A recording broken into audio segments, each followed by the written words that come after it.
Got the shirt, got the beer, it's time to get arrogant.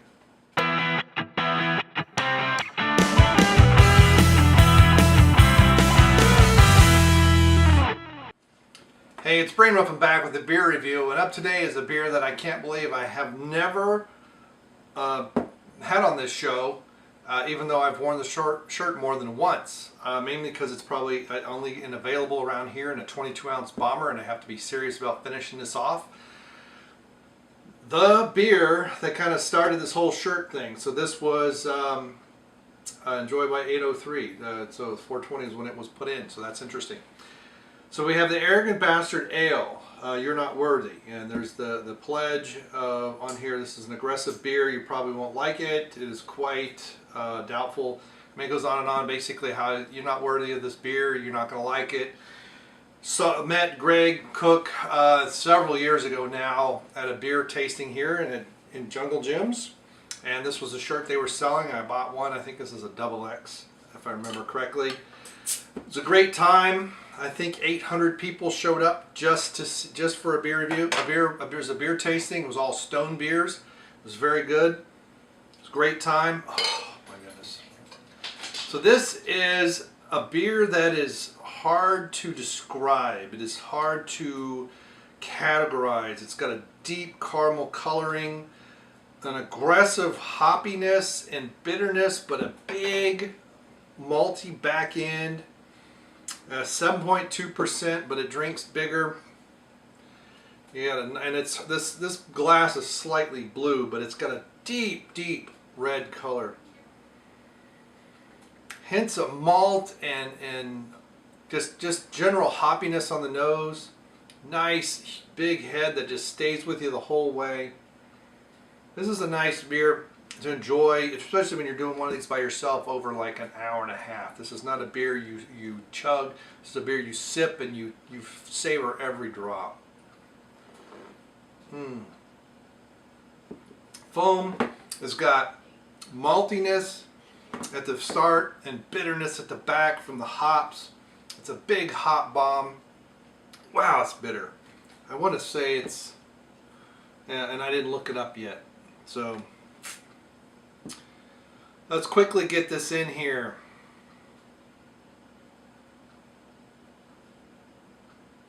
Or not. This scanner, I tell you, in Untapped, it works about a third of the time. There we go, Arrogant Bastard Ale. 100 IBUs. So it's about as bitter as you're going to be able to tell.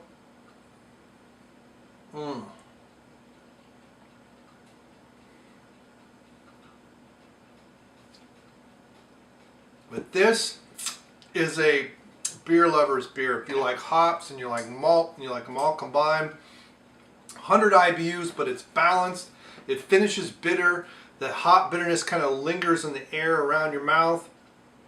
It is a delicious beer. You can see it's coloring nice, deep, consistently that deep caramel coloring. I'm guessing, I bet you they use Love Bun 50. I mean, I don't know. I don't know if they use crystal malt or if they just, when the way you do a lot of these malts to get the crystallization, the way that the traditional manner is you get the kettle, it's a copper kettle, and you get it very hot. And then you have the runnings come off of the mash tun when you're washing the grains, and they hit that, the liquid hits that, and it caramelizes the sugars. But man, it is such a deep, consistent color. It's like a deep red. I'm going to make the imperial version of the World Class Bullshitters beer. I want this kind of color. I got to work on getting this color. The way they're getting subscribers, have about 6 months at most to get it right. Oh, but this is a big hop bomb. This is for the hop heads and everybody. You know, is it a triple IPA? I don't know. You know, it's 7.2%, so it's not like it's a double Imperial IPA or something at 14%. But it drinks bigger. It feels more like a 10% beer, even though it isn't. And I can feel something on my lip. So, I mean, you're probably going to guess my rating of this beer before I ever give. Is this beer I like. This is a beer this is something you have with cheese and other finger foods and other stuff. maybe even some celery and carrots every once in a while to kind of cleanse your palate. This thing is an event in itself. It's not to be had with a meal. I've never had it on draft, and I'd really like to, because I imagine it's a little bit smoother on draft. But it is definitely not a beer for the timid. If you are afraid of bitter beers, this is not for you.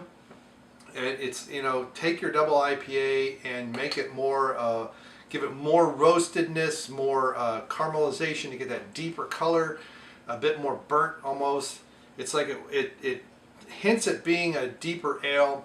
Obviously it's not a stout or a porter, but man, or even a brown ale. This beer is fantastic. So I'm going to give it 5. That's what I've done, you know. I don't know if I've ever checked into it before, but to me, when I think of Stone, this is the beer that I think of more. I don't think of their Stone IPA.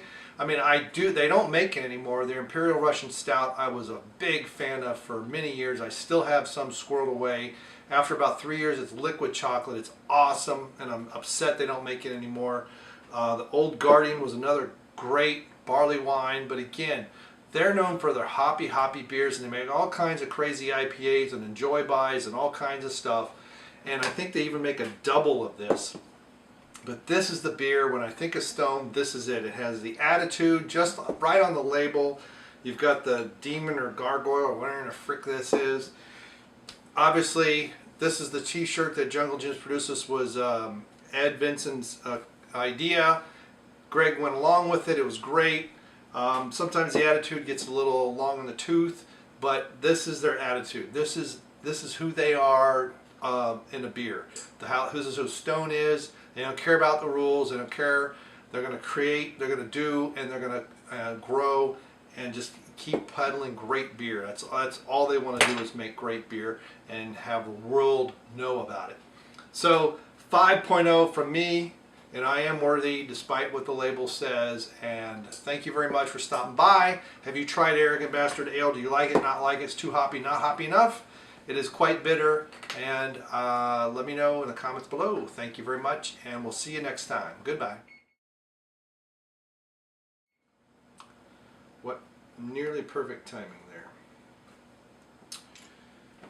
You still suckling on that, Tubby? Oh, this is a good beer. Whoa.